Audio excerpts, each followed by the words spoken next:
pastor, meu Pai, que vai dar ensinamento para a gente, meu Pai.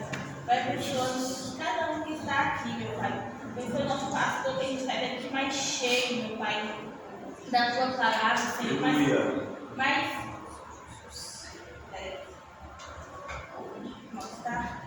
Mais cheio da tua palavra, meu Deus. Em nome do Senhor Jesus, abençoando cada um. Amém. Amém. Amém. Glória a Jesus. Então vamos lá. Hoje nós vamos então começar sobre a estação inverno, né? Onde vamos estar falando sobre a estação, a unção da águia. Vamos estar falando de 3 tribos que estão dentro dessa estação do inverno: Dan, Asser e Naftali. Então, vamos lá. Unção da águia. Pega isso aqui, viu? Tempo de busca para um novo ano. Caminho muito específico para a batalha, pois é nesse tempo que se conquista estratégias de guerra. Então, nós sabemos que o nosso irmão Diácono Edson é da tribo de Dan. Mais alguém está nesse período aqui na estação de inverno? Maria Lúcia. Ana Luísa. Ana Beatriz, sua filha, né? A Maria. Então tá bom, nós vamos, já tem bastante gente então, ó, que está na estação de inverno. Bacana, então tá ali também. Vamos lá então. Unção da águia, tempo de busca para um novo ano. O João também, ué. O João de fevereiro. João também, o João de vocês, né? Aí, ó. Então já tem várias pessoas na estação do inverno. Tá vendo? É bom. Ó, tempo de busca para um novo ano. Caminho muito específico para a batalha. Então entendam isso. É um caminho bem específico onde Deus vai começar a trabalhar estratégia na vida das pessoas. Para quê? Para o tempo que se conquista estratégia de guerra. Então, em nome de Jesus, nessa época aqui, não deixe o inimigo vencer batalha. Persista, insista, porque eu sei que Deus vai te honrar. Diga. E Asser ou Asher, que é no original, é o nome da minha empresa também. Eu tenho uma empresa aberta. É mesmo? Olha que interessante. De venda de ferramenta, ela tá, eu só tranquei, né? Não encerrei as atividades não, porque eu perdi o fornecedor da época. Mas aí na época eu comecei a mexer com ferramentas, eu pus o nome Asher. É mesmo? Olha pra você ver. Pegaram então da hebraico mesmo, do original. Por incrível que pareça, é o período mais complicado para mim. Mas é justamente. Esse período, até o mês 3, é o período. Com certeza tem a ver com isso aqui, ó. Tempo de busca, nós vamos um caminho muito específico para a batalha. É tempo de batalha. Ou 3 meses abençoado. Então, gente, grava isso aqui, tá? Porque nessas próximas 3 tribos vamos estar falando disso aqui. Vamos lá, tribo de Dan é do dia 22/12 a 21 de janeiro. Então, mês de Tevet. Amém? Mês de Tevet. Olha só, foca bem nesse símbolo aqui, ó. A tribo de Dan. Daqui a pouco nós vamos entrar nesse símbolo aqui. Quem especificamente é da tribo de Dan? Isso já sabemos. Mais alguém? Ou não? Sua esposa é depois do dia 21? Não, ela é dia 8 de janeiro. Então ela é da tribo de Dan. A Thaís é 23/12. Tribo de Dan. Tribo de Dan. Vamos lá. Creio que algumas coisas vão ser reveladas para nós aqui nesta aula. Meu Deus.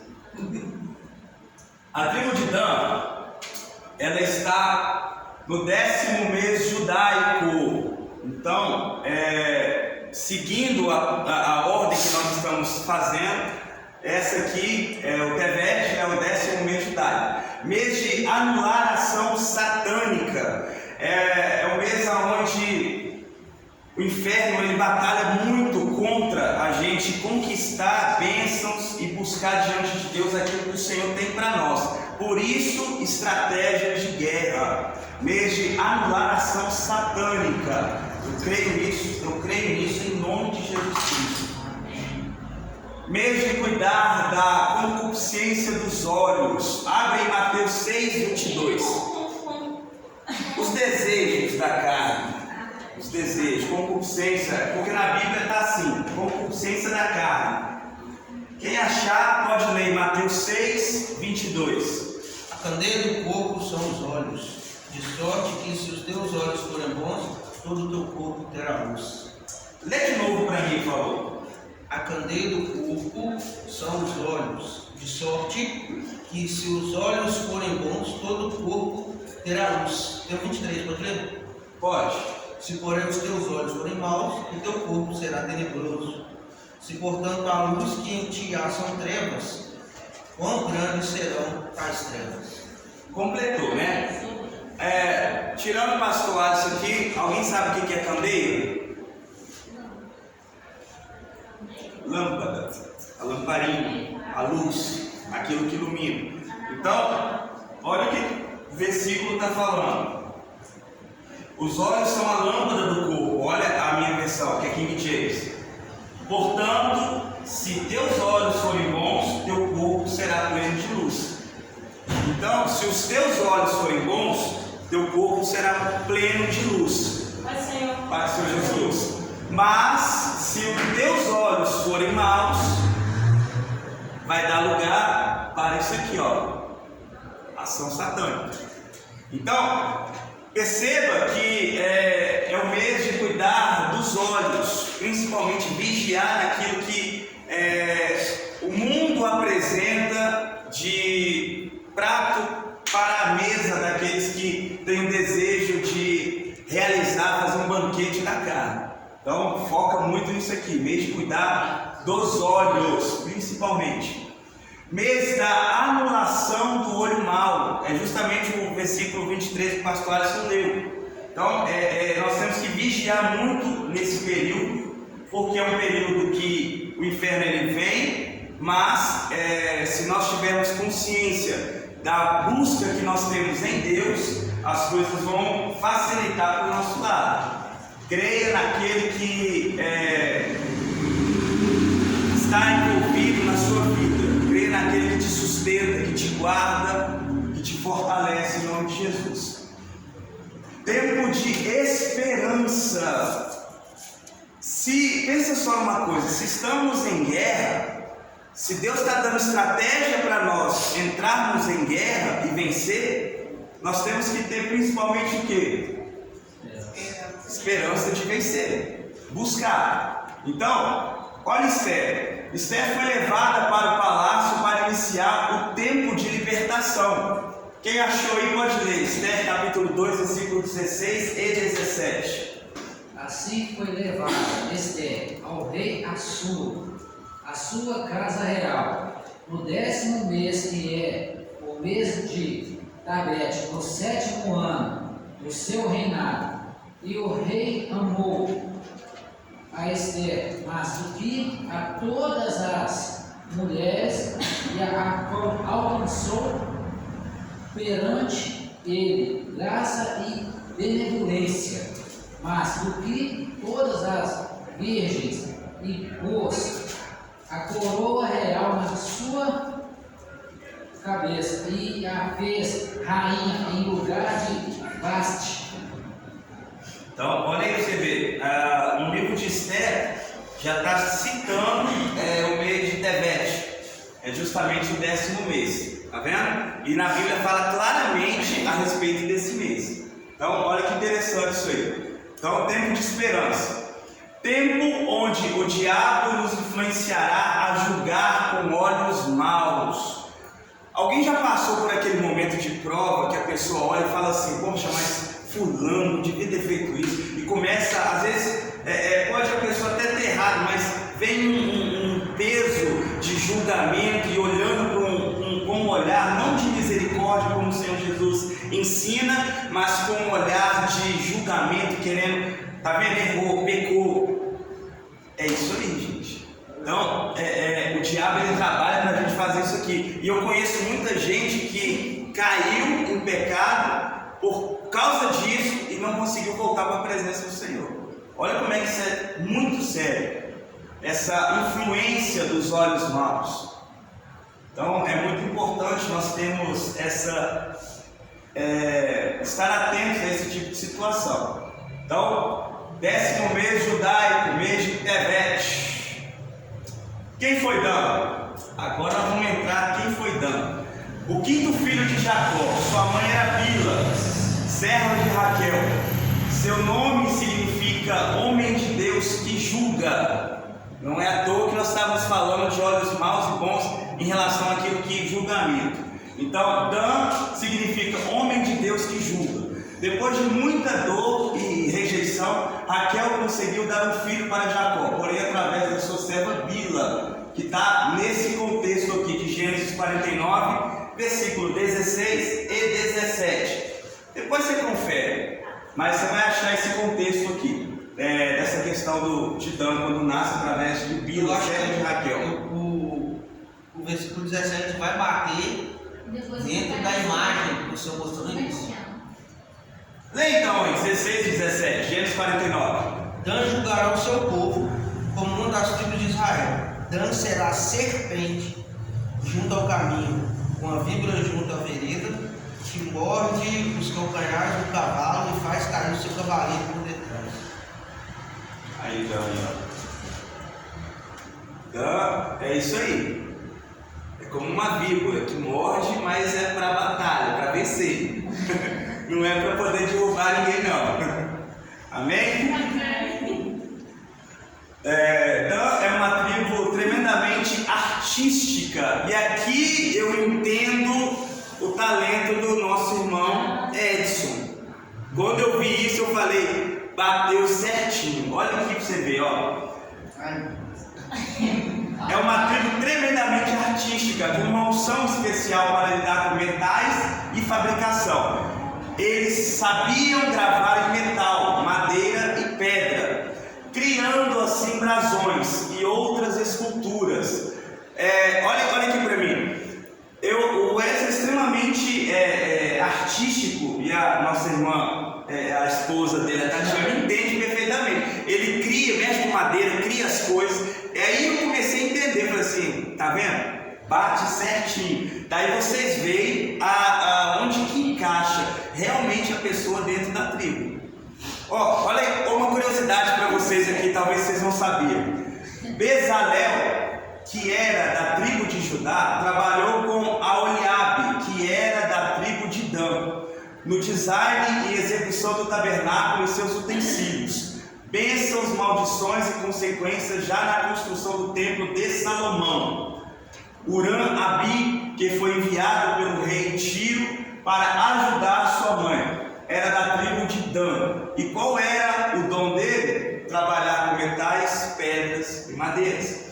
Nós vamos entrar mais para frente no tabernáculo, mas quando Deus arrebata Moisés em espírito e fala, vem cá Moisés, eu vou te mostrar o tabernáculo, uma casa que tem aqui no céu, e você vai construir algo semelhante, mas com material terreno. Quando Moisés ele volta, ele fala, eu não consigo fazer isso, eu não consigo construir, eu vi muita coisa, eu não vou conseguir. Aí, o que Deus faz? Deus toma duas pessoas, Bezalel, que era da tribo de Judá, que ainda vamos falar, e Aholiabe, que era da tribo de Dan. E esses dois, eles são tomados com o Espírito, uma unção tremendamente abençoada, e eles vão construir todos os utensílios do tabernáculo aonde Moisés construiu para Deus. Quando eles acabam de construir o último utensílio, a unção desaparece da vida deles. Pastor, Diga. agora está falando em metais, pedras e madeira. Metais. Qual que é o material o principal material que eu estou olhando para construir meu escritório, para eu poder estudar? Madeira. Madeira e metal. Madeira e metal, tá vendo?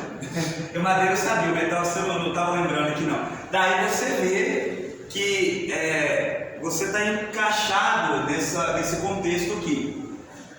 É onde eu percebo muita qualidade que Deus colocou na vida daqueles que nascem se não me falha a memória, 22/12 a 21 de janeiro. Deixa eu ver se é isso mesmo.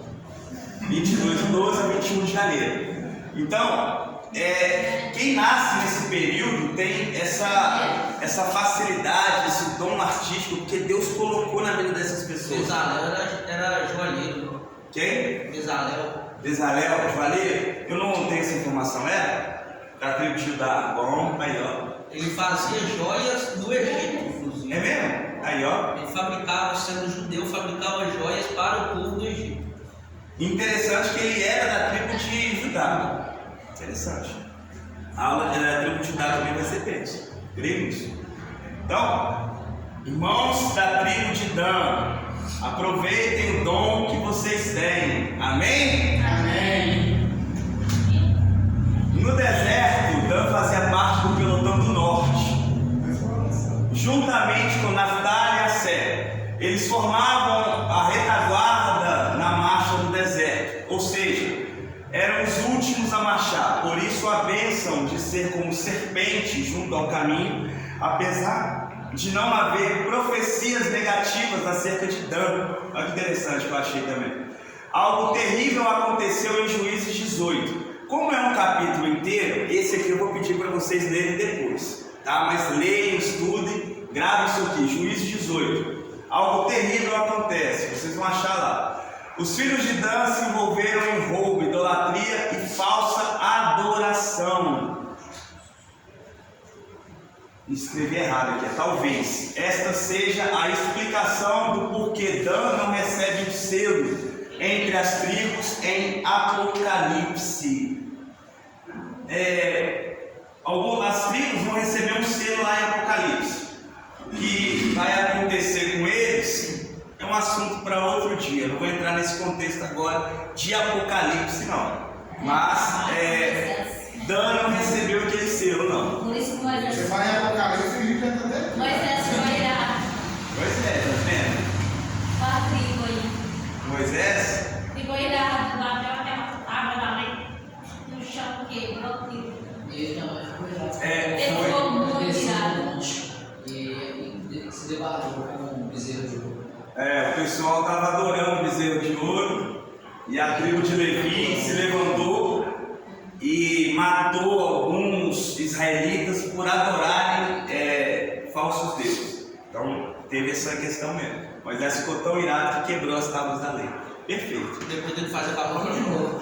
Hã? E teve que refazer com a própria mão. Ele queria fazer. Ele juntou os pedaços? Não, ele escreveu de novo.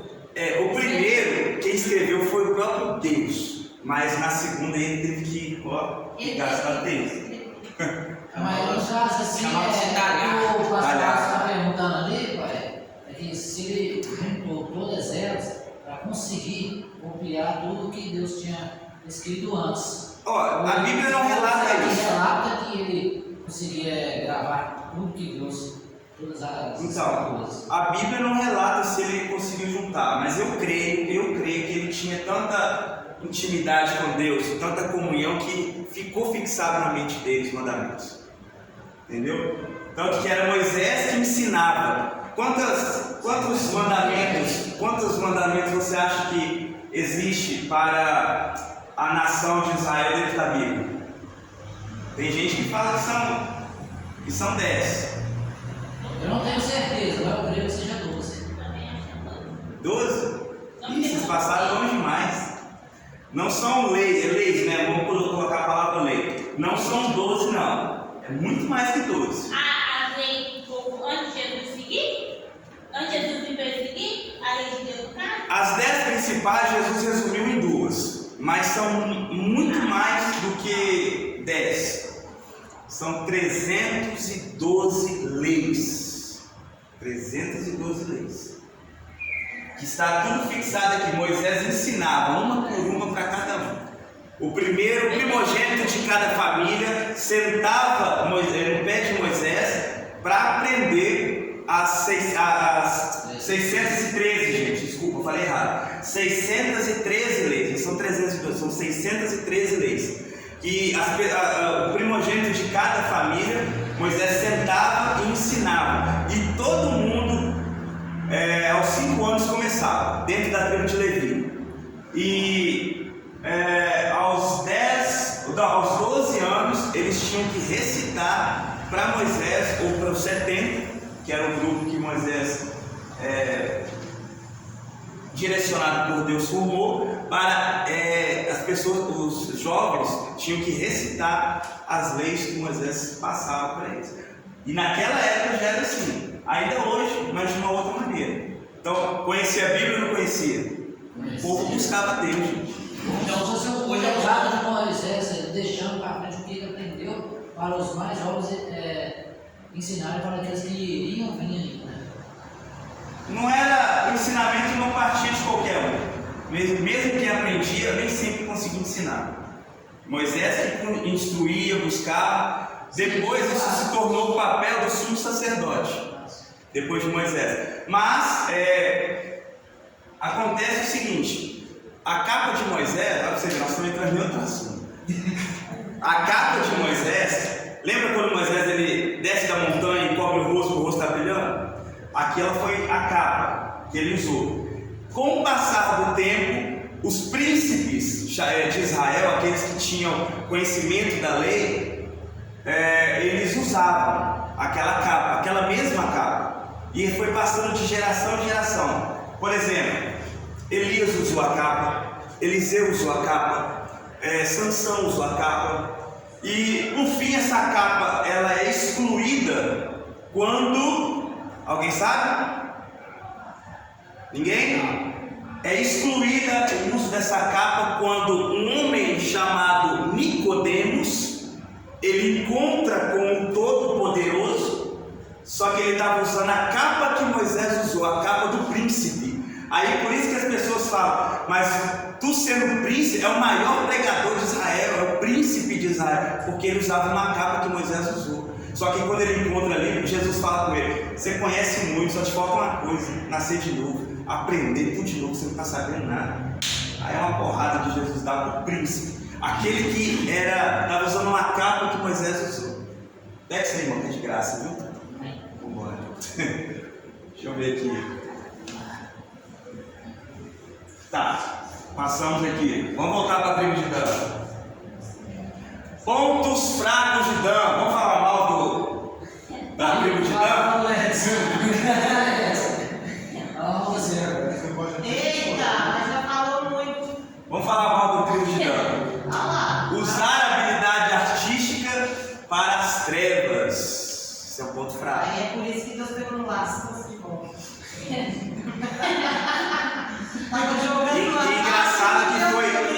O engraçado é que foi a estratégia que Deus deu para trazer ele. Né? E foi algo que. Usando as habilidades de Deus aí com lixo. Então, isso é ponto fraco. Aprende muita coisa. Onde nós vemos isso aí? Muitos candomblé, nesses centros de umbanda, as pessoas elas saem da presença do Senhor, têm dons, mas vão fazer prática do dom que Deus deu nas trevas. Isso aí gera uma consequência muito séria na vida espiritual da pessoa.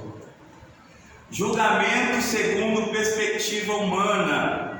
Quem é da tribo de Dan tem que tomar muito cuidado para não. Essa pessoa ela tem uma facilidade muito grande de julgar pelo ato da pessoa. Né, filha? Eu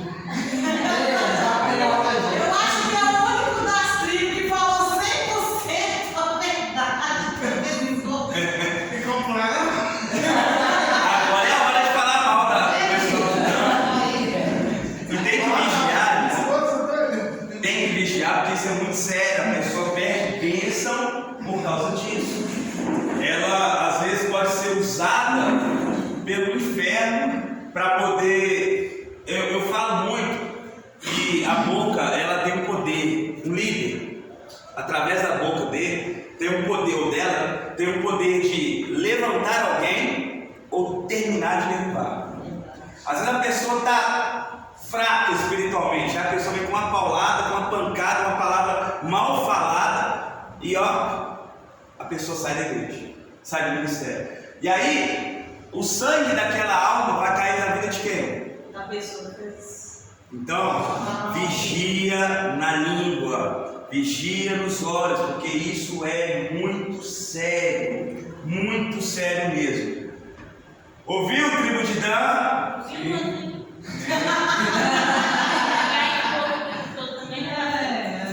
Edson, abre sua Bíblia em Isaías 55 Mas anos. quem não é da tribo de Dan também julga, né? Como é que é? Deixa eu ver pra mim, por favor. Ô Edson, vou te defender. É a tribo. Isaías. Ô Edson.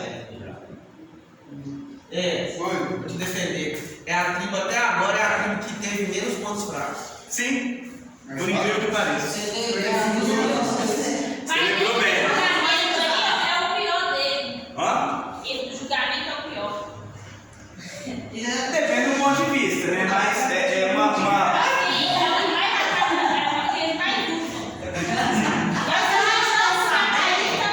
Gente, um de cada vez, gente, calma. Mas se a gente pensar bem, pelo menos os pontos fracos dele, se ele não tivesse sido os pontos fracos, ele não estava na presença de Deus. Os nossos pontos fracos, sem ele ou com ele, a gente estava na presença do mesmo jeito. Mas o bom é que Deus sabe como trabalhar, né? E dentro daquilo ele vai... Obrigado, viu? Pode ler, Isaías 55 anos. A vez de sair.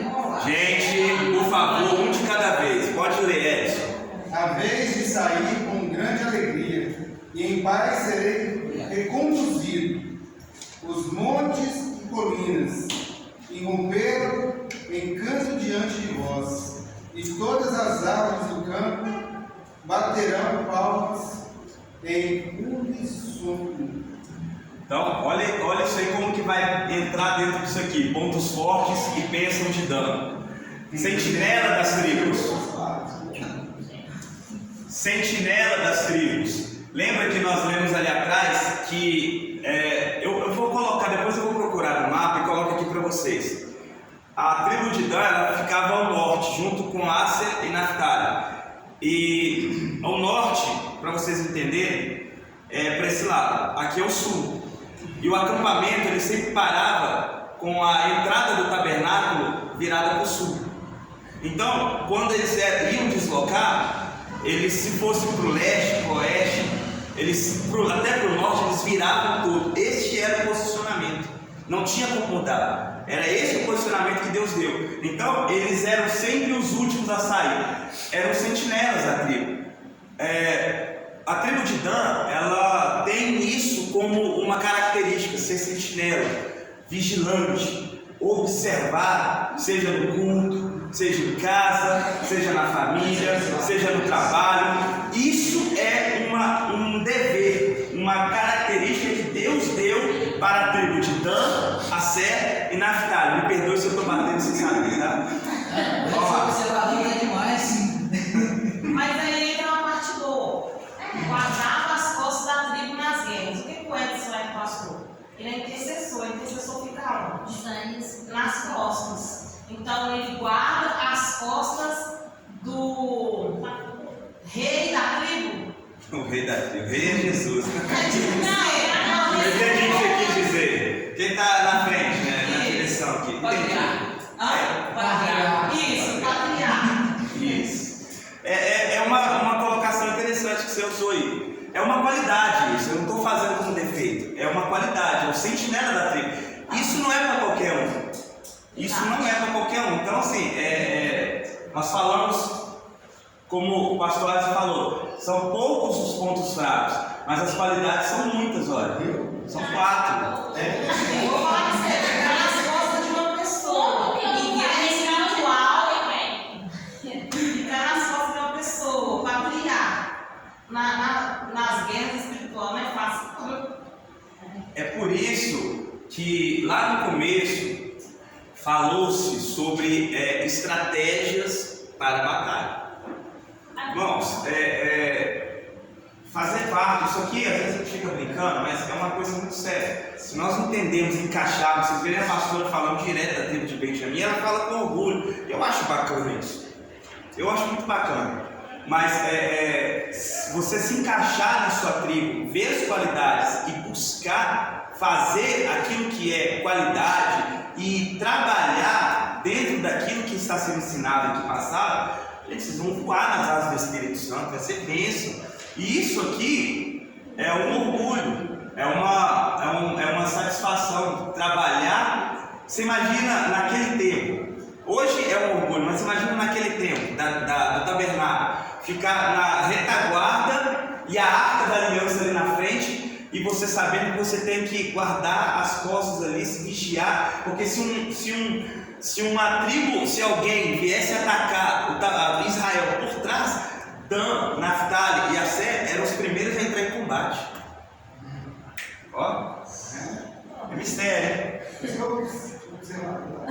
Por isso guardava as costas da tribo nas guerras. Criatividade. Aí você vê, criatividade. A tribo é uma tribo criativa. Habilidade artística e senso de julgamento. Só que aqui entra uma coisa extremamente importante. Qual é a primeira palavrinha aqui? Sim. Não é que a pessoa a decisão dela é o que conta, é senso. Ela tem noção. Ó, isso aqui tem julgamento. Não, nós temos que fazer assim, fazer assado, para ser um negócio justo. Então, é senso de julgamento. Não, eu tenho que andar correto. Não, fulano deve dar os passos, está errado. Porque os passos que tem que andar não é para cá, é para cá. Não é dessa maneira, é dessa outra maneira. Então, é um senso de julgamento. Lá em cima ele fica nas costas do pastor, aqui embaixo ele trabalha com o julgamento. Ele trabalha com o quê? Viu? Então Deus escreveu certinho assim, ó. Tati só foi saber da questão da habilidade artística quando foi com essa donaria. Estava na pandemia, tudo aí queria fazer um painel, foi comprou as madeiras lá. Você falou que você sabia fazer, não, mas você também perguntou. Às vezes você fez também top. Tá vendo? Então aí, ó, já estão elogiando a sua habilidade artística, já é reconhecido, tá vendo? Vamos lá. Tem que tomar cuidado com o Gente, pera aí, de cada vez. Ele só tem que tomar cuidado, voltando o ponto fraco, com o julgamento humano, para não se gloriar demais. Não deixa a vaidade pegar isso aí, não. Deixa a vaidade. Não, eu sou bom, acontece. João Batista ensina isso. João Batista ensina isso. Quer ser grande no reino de Deus? Aprenda a ser pequeno. A humildade é a principal característica de um ser humano. Não que ele não tenha, viu, gente? É só falando de modo geral. Vamos lá. Opositor a Dan, Moloque, que é representado por esse signo do Capricórnio. Vamos lá. Moloque nas escrituras pedia sacrifício de crianças. E essas crianças eram sementes. Portanto, ele rouba a semente através do controle do tempo, também considerado o deus do tempo. Moloque, na mitologia, ele é considerado como uma pessoa, um ser, um deus com D minúsculo, do sacrifício de criança, e também o deus do tempo. Uma palavra que eu quero pedir para vocês, se tem alguém que fala a partir de hoje nunca mais falar, é se referir a uma criança como um moleque. Porque quando você